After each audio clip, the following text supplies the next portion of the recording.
णं नमो वाछायाणं नमो लोये सवसाहूणं येनात्मा बुध्यतात्मैव परत्वेनैव चापरम् अक्षयानन्तबोधाय तस्मै सिद्धात्मने नमः। संसार के दुख का मूल क्या है ये बताया था कल 15वें श्लोक में समाधि तंत्र में। हम श्लोक पढ़ लेते। मूलम संसार दुःखस्य देह एवात्मधिस्ततः त्यक्त्वेनां प्रविशेदन्तर्बहिर्व्यापृतेन्द्रियः। संसार के दुख का मूल क्या है? बोलो। संसार में दुख है ही नहीं। संसार के दुख का मूल क्या है? शरीर। ये कल समझा था। आत्मधि ततः, ततः यानी इससे, इस कारण से। आत्मधि जो आत्मा में धी रखने वाला है, आत्मा में बुद्धि रखता है, यानी अंतरात्मा है। आत्म तत्व के बारे में विचारवान, अनुभववान श्रद्धालु है। वह क्या करता है? त्यक्त्वा, त्यक्त्वा छोड़ करके, एनाम त्यक्त्वा, इस देह को त्यक्त्वा छोड़ करके, कैसे? प्रविशेत अंतः बहि व्यापृत इंद्रिय, जो बहि व्यापृत इंद्रिय, बाहर विषयों में फैली हुई इंद्रियां हैं, उनको त्यक्त्वा छोड़ करके, अंतः प्रविशेत अंतर में प्रवेश करता है। ये काम करता है। समझ में आया? नहीं आया? कि ये दिया है आचार्य देव ने कि जब चूंकि संसार के दुख का मूल क्या है? क्या है? ये शरीर। उपवास काय वास्ते करे? उपवास क्यों करे? संसार के दुख का मूल क्या है? शरीर। तो ये शरीर दुख देता है, तो उसके लिए जो अंतरात्मा है, इनका जब दुख का कारण ये है तो इसको छोड़ा जाए। छोड़ा जाए मतलब ये नहीं कि 25 उपवास करके बोले ओम नमः सिद्धेभ्यः, ऐसा करने का नहीं बोला।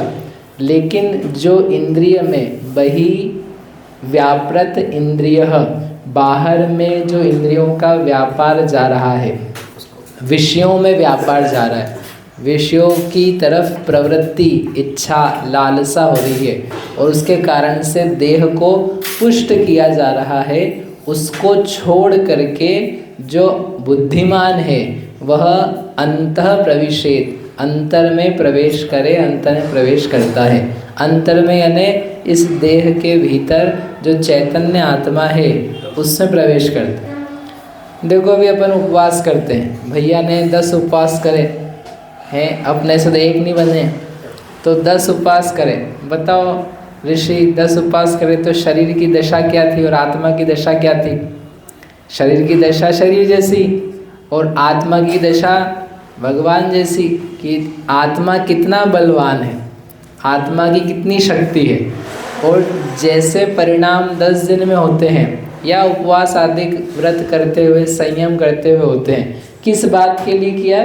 कि मुझे आत्म तत्व का दर्शन होवे, मुझे आत्मा की उपलब्धि होवे। तो वो जो अपन ने काम किया या कोई करता है, बाहरी विषयों में व्यापार को पूर्णतः रोक करके अब हम भीतर देखने के लिए तत्पर हुए, त्याग किया जाता है ना, तो उपलब्धि होती है। अगर अपने को IIT में भी पास होना है तो त्याग करना पड़ता है कि ग्रहण करना पड़ता है? त्याग करना पड़ता। क्या त्याग करना पड़ता है? क्या त्याग करना पड़ता है? जो सुविधाएं हैं, सुख है, घूमना फिरना, उन सब में व्यापार को रोक करके व्यक्ति एक तल्लीनता से क्या करता है? अध्ययन करता है। तो अध्ययन को ग्रहण करता है और बाह्य पार्टी, मोबाइल फ़ोन, खाना पीना, घूमना फिरना, उसको त्याग करता है। तो ये त्याग करेगा तो दुखी होगा। अरे तुमको पता नहीं, दुखी नहीं हो रहे, हमने स्वेच्छा से इस विषय को रोका है कुछ प्राप्त करने के लिए। अगर वो त्याग नहीं होगा तो प्राप्ति ही नहीं होती है। तो उस त्याग में सुख है कि दुख है? सामान्य व्यक्ति को लगेगा कि वो दुखी हो रहा है, बेचारा खाने नहीं जाता है, बेचारा टीवी नहीं देखता है, बेचारा खेलते ही नहीं है। तो सामान्य व्यक्ति को क्या लगेगा कि ये बहुत दुखी है, हम सुखी, हम खेल पा रहे हैं, हम खा पा रहे हैं, हम घूम पा रहे हैं। लेकिन जो कर रहा है उससे पूछो कि तू दुखी है कि सुखी है, बोले कि भाई मेरे को पता है हम क्या कर रहे हैं, हमें क्या मिल रहा है, और एक एक दिन पढ़ाई में जो जो उपलब्धियाँ होती है वो उपलब्धियाँ अपूर्व होती है। मतलब जो ज्ञान प्राप्त होता है और मेरा दिमाग सही होता है तो वो बहुत अमेजिंग होता है, कुछ भी नहीं इसके आगे, तो उसको उपलब्धि होती है। वैसे के वैसे आत्मा की उपलब्धि करनी है, आत्म तत्व को भीतर से जानना है, प्रवेश करना है, तो ग्रहण करना होगा कि त्याग करना होगा? क्या करना होगा? त्याग करना पड़ेगा। क्या त्याग करना पड़ेगा? जो विषयों में गई हुई प्रवृत्ति है, विषय समझ से 5 इंद्रिय के विषय, खाना पीना, घूमना, चखना, सूंघना, देखना, छूना, इन सब का नाम है 5 इंद्रिय के विषय। तो जो इंद्रियों में दिन रात अपना उपयोग जा रहा है और उसी में आनंद आ रहा है, उसको छोड़ा तो छोड़ने पर यहाँ पर जगह बनी, अपने आप में स्थान बनता है कि अब कुछ अपन ज्ञान से निज आत्मा को जान पाए। दुनिया को दिखेगा कि ये आदमी दुखी हो रहा है, न खा रहा है, न सो रहा है, न नाच रहा है, ना देख रहा है, ना थिएटर जा रहा है, उसको ही देखेगा ये पागल हो गया है, दुखी है। लेकिन उस व्यक्ति से पूछो कि तुम दुखी हो कि सुखी हो। महाराज जी को देख कर के अपने को लग सकता है क्या दीवाने हैं, अच्छा वाला घर परिवार छोड़ के ऐसे नग्न हो गए, एक बार भोजन करते, इतना हम कराने की कोशिश करते, लेते ही नहीं। तो आपको लग सकता है कि क्या है, कुछ तो भी हैं। उनसे पूछो कि वो क्या कर रहे हैं। वो कह रहे हैं कि हमको जो प्राप्त हो रहा है इसमें से जगह बनी, जगह बन के जो हमको मिल रहा है अंतर, और जैसे जैसे आत्म तत्व की उपलब्धि और नज़दीकता आ रही है तो हमको क्या आता है? आनंद आता है, हमको बल आता है। वो बल आपको नहीं आता, वो शक्ति आनंद आपको नहीं आता। तो उपवास करें, उपवास करें तो बताओ कि अपन ने बाहर से तो छोड़ा, कोई कहेगा क्या कर रहा है, लेकिन अंदर में आपको बल आया कि नहीं आया? कुछ दिखा कि नहीं दिखा कि आत्मा की शक्ति, आत्मा है, आत्मा है, इस बात का श्रद्धान पैदा हो रहा है कि नहीं हो रहा? तो यदि श्रद्धान पैदा हो रहा है तो कितनी बड़ी बात कि जो दुनिया में किसी को नहीं हो रहा, आत्मा मानने को तैयार नहीं, उस व्यक्ति को आत्म तत्व की क्या होती है? श्रद्धाता पैदा हो जाता। तो वही तो उन्होंने दिया है कि बाहर, ये तो 10 दिन की या 15 दिन की बात नहीं है। 16 कारण के 16 करे, किसी ने 32 करे, या अपन ने 81 ने करे, तो वो जो आप कर रहे हो वो केवल 10 दिन का नहीं। वो कह रहे हैं यदि तुम्हें समझ में आ रहा है कि दुख का मूल शरीर है, तो शरीर में, शरीर को मजबूत करने के लिए तुम्हारा दिन रात एक क्यों होना चाहिए? शरीर को चमकाने के लिए, सुगंधित रखने के लिए, गोरा मोटा बलवान, इसी को रखने के लिए दिन रात चिंतन क्यों है?